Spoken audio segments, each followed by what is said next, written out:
पीछे जो कैमरा के साथी हैं उनके हुक्म के मुताबिक चलेगा। Okay, just I'll take 1 minute. There is a small chart being distributed because I'll be referring to it, that's why. And then we will start. It'll just take a few seconds. Please give at the back also. कुछ इधर भी दे दीजिए, वो उधर बैठे हैं जो मित्र। Although we are sending you copies just for reference only. And if there are some less, please accept my apologies. नमस्कार साथियों, बहुत दिन बाद आपसे मुलाकात हुई। आज एक विशेष विषय को लेकर हम सब आपके बीच में उपस्थित हैं। कल सरकार द्वारा एमएसपी की घोषणा हुई, बहुत बड़ी बड़ी बातें हुई, बड़ी बड़ी बातें कही गई। ये भी कहा गया कि किस प्रकार से सरकार ने बहुत ज़्यादा एमएसपी दिया है और किसानों के लिए बड़ा सुखद संदेश है। पर सच्चाई क्या है? हिंदुस्तान का किसान की सच्चाई जो है वो बयां करने के लिए आपके बीच में हम सब उपस्थित हैं। किसान लागत प्लस 50% मुनाफा के नाम पर ठगे जा रहे हैं, एमएसपी पर फसल खरीद के लिए आंसू बहा रहे हैं और मोदी जी किसान की आय बढ़ोतरी के जुमले सुना रहे हैं। मोदी सरकार ने 11 साल से किसान और खेती पर घात लगाकर हमला किया है। जुमलों का व्यापार है, वादों की घोषणा है, योजनाओं का अंबार है और किसानों में हाहाकार है। सच्चाई यही है। एमएसपी अब बन गया है maximum suffering for producers. MSP का नाम बदलकर यह रख देना चाहिए। C2 प्लस 50%, स्वामीनाथन की ये जो सिफारिश जिसे वो कहते हैं हमने लागू कर दिया, वो अब जुमला नाथन बन गया है। 11 सालों में समर्थन मूल्य की घोषणा की एक झूठी अदायगी हो रही है। C2 क्या है? C2 है इनपुट कॉस्ट, फैमिली लेबर, जमीन का किराया। ये C2 है। मोदी जी ने ये वायदा किया था और वो आज भी बार बार प्रेस विज्ञप्तियों में कहते हैं कि हम C2 प्लस 50% देते हैं, यानी उस पर 50% मुनाफा देंगे। मैंने इसलिए एक चार्ट आपको दिया है कि सच क्या है। उन्होंने तो कल इश्तिहार जारी कर दिया, पर सच क्या है? पैडी का एमएसपी है 2369 रुपया, 2369। C2 प्लस 50% जो CACP की रिपोर्ट के मुताबिक है वो है 3135। इसका मतलब जो कम प्राइस मिला वो है 766 रुपया। अब 3 बीजेपी जो राज्य हैं, ये मैं CACP की रिपोर्ट से डाटा, इसलिए मैंने एक ही चार्ट पर आपके लिए बना दिया, पूरी रिपोर्ट आपको पढ़ाने की बजाय। वो क्या कहते हैं कि वहां लागत क्या है। बिहार कहता है कि हमारे यहां धान की लागत है 3260 रुपया। गुजरात, मोदी जी का अपना प्रदेश, कहता है कि वहां धान की लागत है 3000 रुपया। महाराष्ट्र कहता है कि वहां धान की लागत है 4783 रुपया। आप दे रहे हैं 2300 रुपया और आप कह रहे हैं कि ताली बजाओ। तो कैसे बजाएं? और यही बाकी की फसलों की स्थिति है। ज्वार में किसान को नुकसान है 1110 का, बाजरा में 539 का, रागी में 1078 रुपया प्रति क्विंटल का, मेज में 528 का, तूर और अरहर में 2259 रुपया प्रति क्विंटल का, मूंग में 2446 का, इत्यादि इत्यादि। और अगर इस चार्ट के आप आखिरी कॉलम को देखें तो भाजपा या भाजपा के जो मित्र प्रांत हैं अधिकतर, वो भी ये कह रहे हैं कि किसान की लागत एमएसपी से कहीं ज्यादा है। तो आप ना C2 प्लस 50% दे रहे उसमें भी नुकसान है, और जो भाजपा शासित प्रदेश हैं उनमें जो फसल की लागत है ना वो दे रहे, मुनाफा तो छोड़ ही दीजिए। तो फिर ये किसान से सीधा सीधा धोखा और छल नहीं तो क्या है? ये राजनीति का विषय ही नहीं, ये केवल सीएसीपी की रिपोर्ट और मोदी जी द्वारा जो कल घोषित हुआ है एमएसपी, मैंने केवल वो चार्ट आपके समक्ष रखा है। एक और पहलू है, एक और चार्ट मैंने आपको भेजा है। आप एमएसपी दे दीजिए 10,000 रुपया, खरीदो ना 2 रुपए की फसल, तो एमएसपी के मायने क्या हैं? मैं आपको बोल दूं, आपकी तनख्वाह आज से 5 लाख रुपया है, तो आप एडिटर के पास जाएंगे और कहेंगे मेरे को वो 5 लाख रुपया दो, बोलो देना विना कुछ नहीं है, बस घोषणा कर दिए। 2023-24 के कृषि मंत्री के, कृषि मंत्रालय के आंकड़े सार्वजनिक है। आई have given U A second chart. Hindustan में ये बार बार मैंने पहले भी बताया कि गेहूं और धान को छोड़कर मोदी सरकार कोई फसल एमएसपी पर खरीदती ही नहीं। तो भैया आप देते रहो, एमएसपी की घोषणा करते रहो, खरीदना है नहीं कुछ, तो उसके मायने क्या हैं? अगर आपको मैं ध्यान आपका आकर्षित करूं, गेहूं और धान को छोड़ दीजिए, गेहूं 23%, धान 56% एमएसपी पर खरीदते हैं। 56% खरीदो तो रेट स्टेबलाइज हो जाता है, आई कंसीड इट, क्योंकि फिर मार्केट फोर्सेस को भी खरीदना पड़ेगा। पर आप आगे आ जाइए, जौ पे आइए।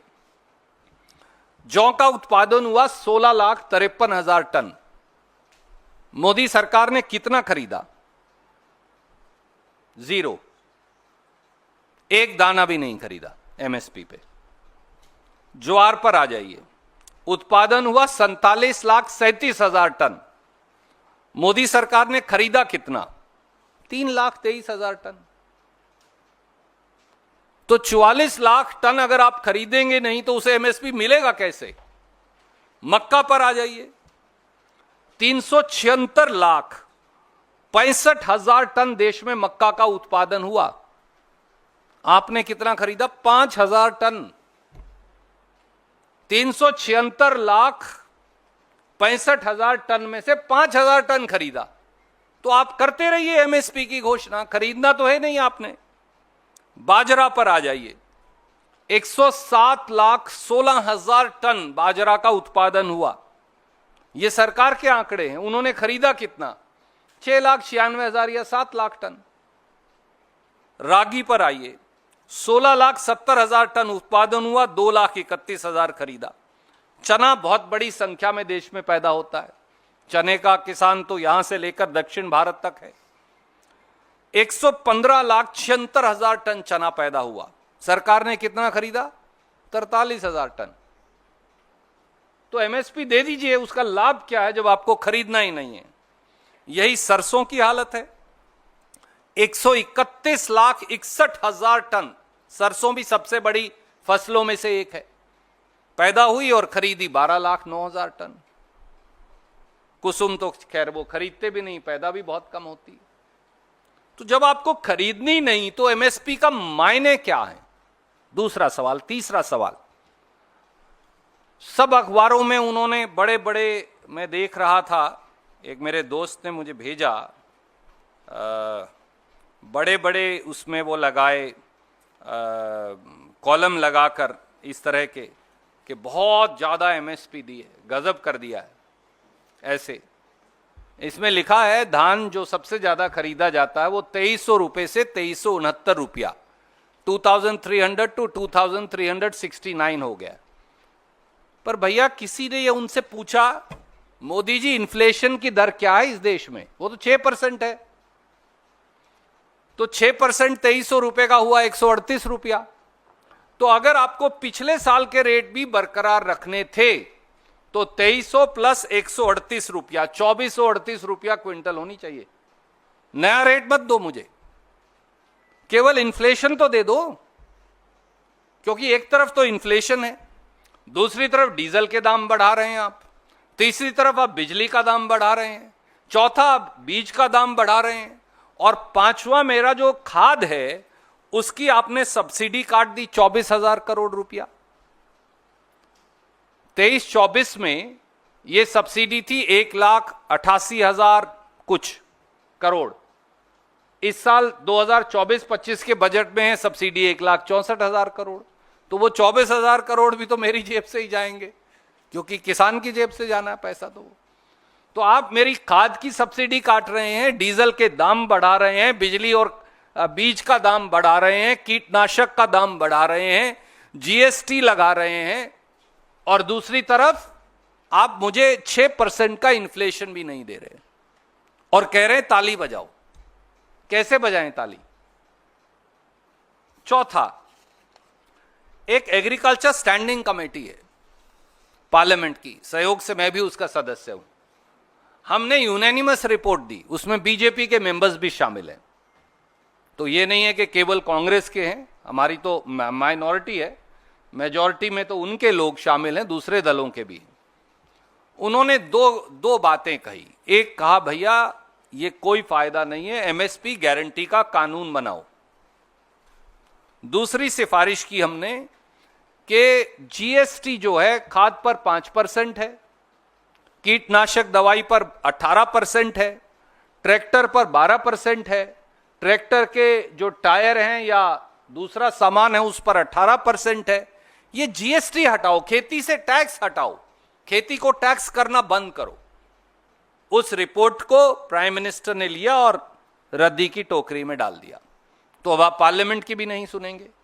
आप एमएसपी नहीं देंगे C2 प्लस 50%, आप एमएसपी पर खरीद नहीं करेंगे जो आप घोषणा करते हैं, आप एमएस रेट बढ़ाकर हमें 6% इन्फ्लेशन भी नहीं देंगे, और आप ना एमएसपी गारंटी का कानून देंगे और ना खेती से टैक्स हटाएंगे।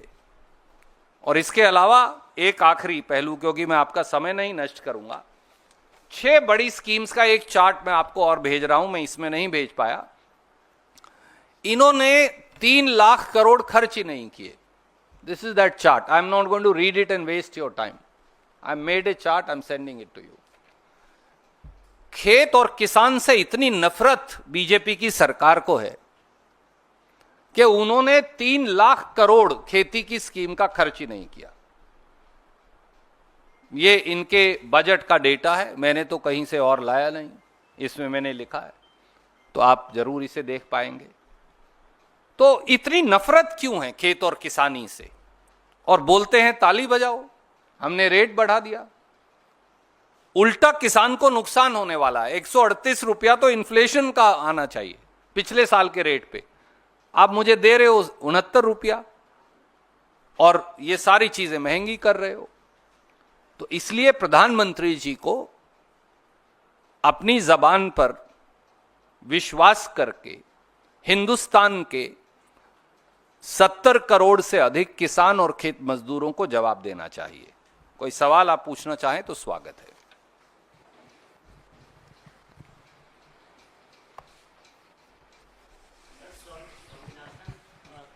फॉर्मूला पे बीजेपी हमेशा कहती है कि वो तो आपके समय में वो फॉर्मूला दिया गया था, तो 6-7 साल उसके बाद आपकी सरकार थी, उसको क्यों नहीं लागू किया?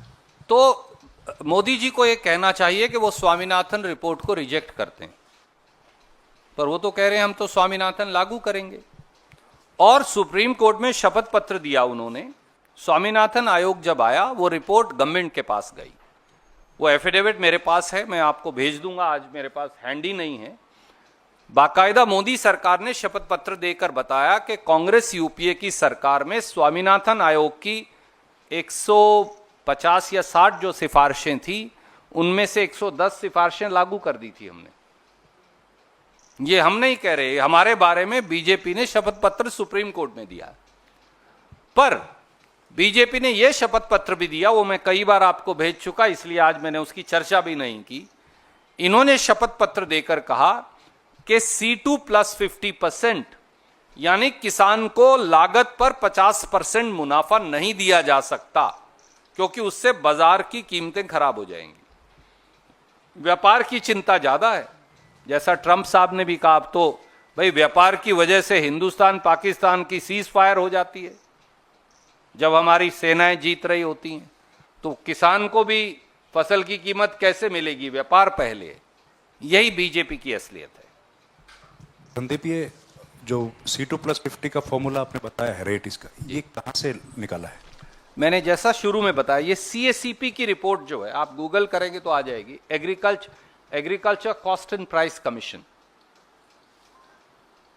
Agriculture cost and price commission की रिपोर्ट जब आप पढ़ेंगे तो उसमें C2 दिया हुआ है, उसमें 50% ऐड कर दीजिए तो C2 प्लस 50% हो गया। वो तो हर स्टेट का अलग होगा ना। नहीं, there are two things, that's why I have given you state wise also. Agriculture cost and price commission, my friend, gives you two sets of data. The report will have data of what the cost is per state. It will give you one consolidated averaging. So whatever is the C2 as per the CACP report, I have only added 50% to it, which is only a mathematical calculation. जी साहब, मैंने इसमें लिखा भी है, इसकी हमने ये report दी थी, अभी मैं आपको बताता हूं। I have the date, just give me 1 second and I shall be able to even give you the date. आपने रिपोर्ट भी की है आप लोगों ने फॉर्चुनेटली, तो पर मेरे पास वो डेट है, मैं कहीं I'll send you, it's बहुत देर नहीं, अभी हमने दी है, मेरे पास अभी हैंडी नहीं है, पर वो डेट है मेरे पास कहीं।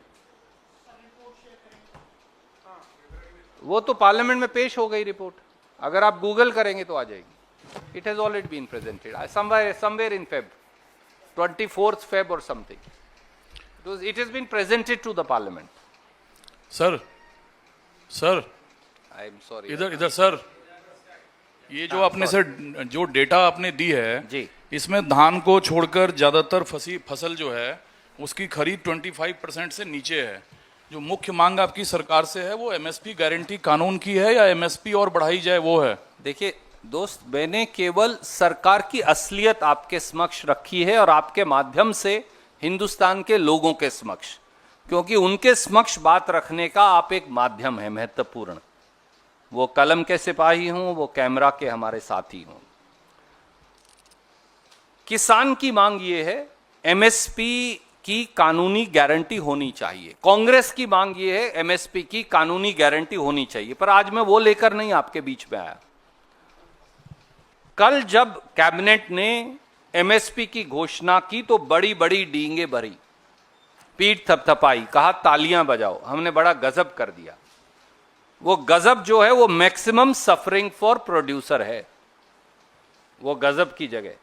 और उसकी असलियत मैंने आपके समक्ष रखी है कि सरकार केवल झूठ की रस्म अदायगी कर रही है और किसान को खून के आंसू बहाने पर मजबूर कर रही है।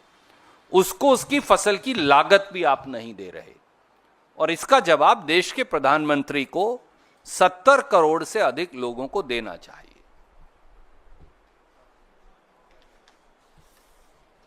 Thank you sir.